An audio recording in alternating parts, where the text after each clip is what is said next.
we forecast that the Ethereum network will generate $66 billion in free cash flows that accrue to the ETH token.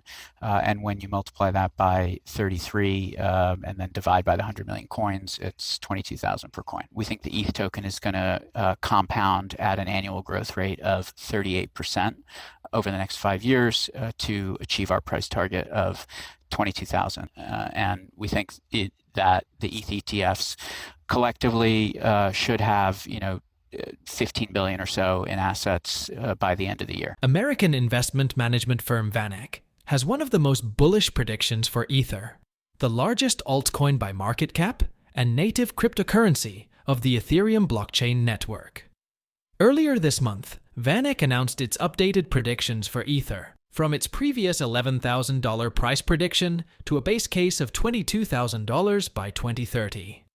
According to a blog post, VanEck said the new prediction was influenced by Ether ETF news, scaling progress, on-chain data, and the performance of ETH and BTC in both traditional and crypto-only portfolios for optimal returns.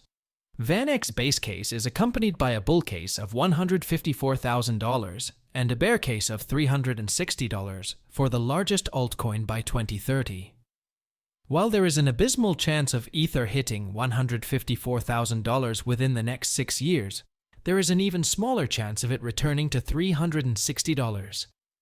This is why the team is more confident in its 22,000 base case prediction for the leading altcoin. We anticipate that spot Ether ETFs are nearing approval to trade on US stock exchanges, VanEck researchers noted in its blog post. This development would allow financial advisors and institutional investors to hold this unique asset with the security of qualified custodians and benefit from the pricing and liquidity advantages characteristic of ETFs.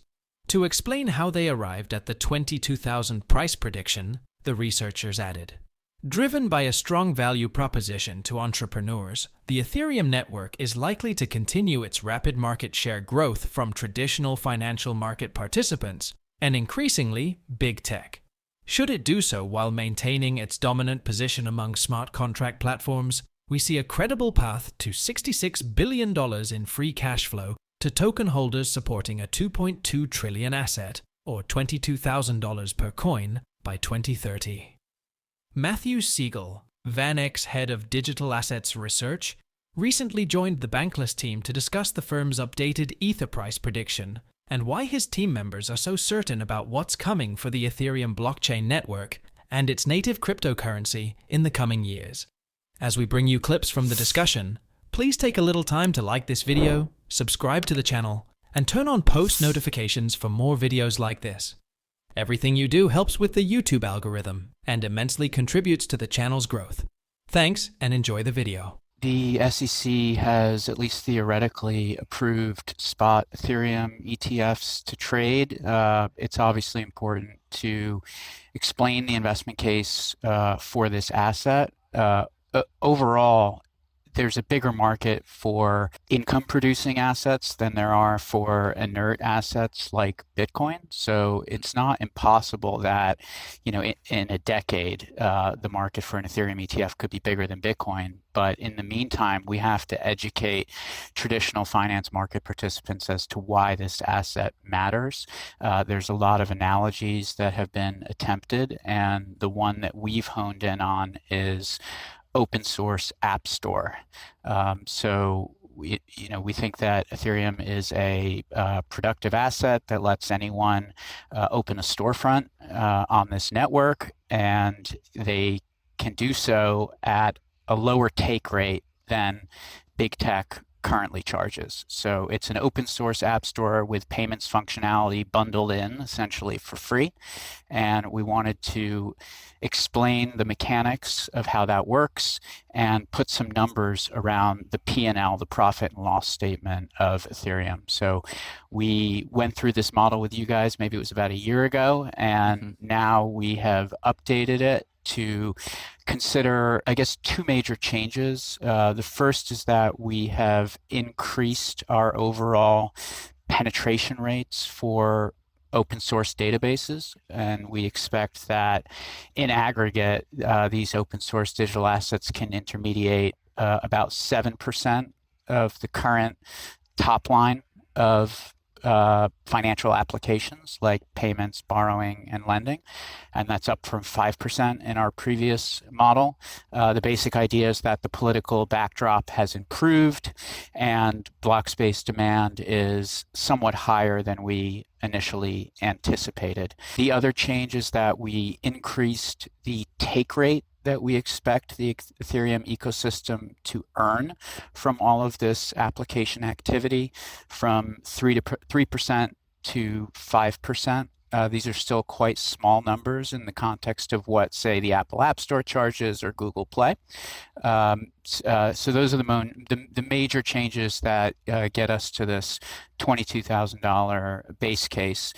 It still assumes, the model still assumes, and we do this for all of our layer ones, that in order to achieve the base case, the project has to achieve about a 70% market share of all layer ones. So we have this kind of guiding light that these networks have a lot of winner-take-all characteristics, and one or two platforms are likely to capture the majority of that, and we're trying to own these call options and then probability weight the chance of achieving that 70% market share. So that part is unchanged, but for context's sake, Ethereum's market share over the last 12 months is 58%. That's market share of fees paid by users. So there is two networks, two protocols. Correct. Yeah. So there is some lifting to do to execute on the scaling roadmap and get folks actually using these L2s. About a week ago, SEC Chairman Gary Gensler told a subcommittee of the Senate Appropriations Committee that the final approvals for spot Ether ETFs should be finished this summer.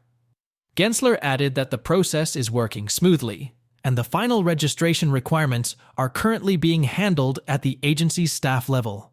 Once the S1 updates are approved, the new spot ETFs can be listed, giving access to thousands of institutional investors to invest in the largest altcoin. However, some people, including senior Bloomberg ETF analyst Eric Balchunas, have questioned how issuers will sell the idea of Ether ETFs to investors. Eric believes Ethereum needs a catchy one-liner, like Bitcoin's digital gold line, to help issuers easily sell the ETFs to the boomer crowd. One of the challenges for Ether ETFs in penetrating the 60/40 boomer world is distilling its purpose or value into an easy-to-understand soundbite a la Bitcoin is digital gold, Eric noted in a tweet. Does a simple one-liner like that exist for Ether? If so, what is it? Most Ethereum enthusiasts in the comments section commented, Ethereum is the internet of money, or Ethereum is digital oil. According to Adam Cochran, Ethereum is like digital oil. It's the gas that makes decentralized protocols run. It's productive and yield-bearing. Here is Siegel's contribution to the issue. It's a challenging mental model because we think Ethereum is a novel asset, and there are few parallels in the non-crypto financial world. So, we're sympathetic to the idea of ETH as digital oil because it is consumed by engaging in activity on Ethereum. We're sympathetic to the analogy of programmable money because Ethereum assets, activity using Ethereum assets can occur automatically, without an intermediary. And we're also sympathetic to ETH as a yield-bearing commodity because you can earn yield by pledging ETH non-custodially to validators who govern the Ethereum network. But overall, we think the simplest mental model is ETH as an open source app store. This, I guess, digital mall would be a comparison to open source app store.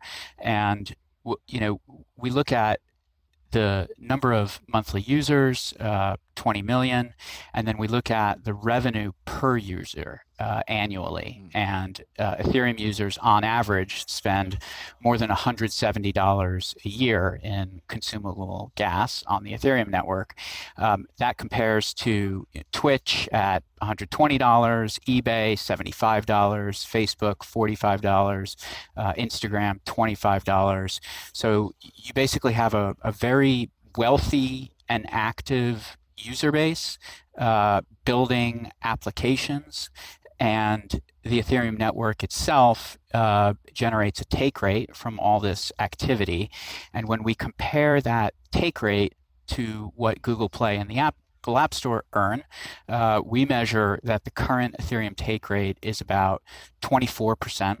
So it's not a 10x improvement at all versus App Store and Google Play.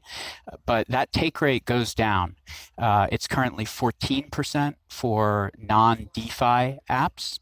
And for simple payments, as you know, on ETH-L2s, it is fractions of 1%. So our thesis is that as this open source app store gains scale and Ethereum itself proceeds on its scaling roadmap, that the overall take rate, ETH's take rate, will drop to 5 to 10% over the next 18 months as the activity shifts to the less expensive layer 2s where take rates are 25 to 30 bips. And we think that both entrepreneurs and investors will gravitate towards these lower take rates and permissionless environment. Super helpful to be able to go to a fund manager and explain that this is a novel asset that has 20 million monthly active users, $4 trillion in settlement value in the last 12 months. Ethereum has facilitated almost 6 trillion in stablecoin transfers, and the centerpiece of that financial system is this ETH token. And we think the ETH token is going to compound at an annual growth rate of 38% over the next 5 years to achieve our price target of 22,000. Some of these investment advisors are going to buy that story, and we think that the ETH ETFs collectively should have 15 billion or so in assets by the end of the year. According to Siegel, to arrive at the predictions, the researchers evaluated the size of the markets Ethereum can disintermediate, including sectors like finance, marketing, advertising, infrastructure, and artificial intelligence. The researchers suggest that these sectors will fetch about $13 trillion in addressable revenues for Ethereum. Other parameters they evaluated before making the prediction are the market share for the overall cryptocurrency market and Ethereum's market share, which they predict will rise significantly in the coming years. Combining these parameters, Siegel began. The forecast suggests that the Ethereum network could generate $66 billion in free cash flows accruing to the ETH token. Multiplying this by 33 and dividing by the 100 million coins results in an estimated value of $22,000 per coin. Do you think the largest altcoin can hit 6 figures in 6 years? Or is the base case of $22,000 a more feasible target? Please comment below with your thoughts on Siegel's interview and VanEck's super bullish $154,000 prediction for Ether. If you like this video, please give it a thumbs up, subscribe to the channel, and turn on post notifications for more. Thanks for watching.